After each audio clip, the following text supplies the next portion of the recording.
because I'm sure people who are watching are thinking about like, how do you do that with visas, or you're renting an apartment in Albania. How in the world do you do that? Hey, if you want, And I can how? get into the dates if you want, real quick.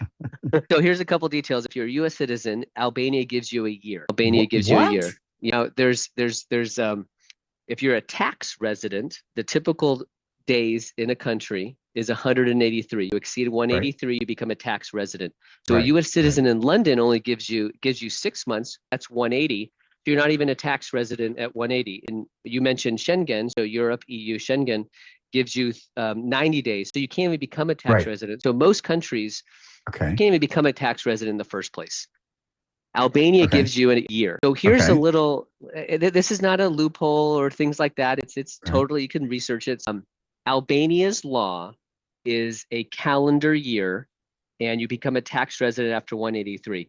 There is some Okay. question like, do they really want you to send the information that you're taxed and stuff like that? There's gray area there, but if you straddle the year, so Yeah.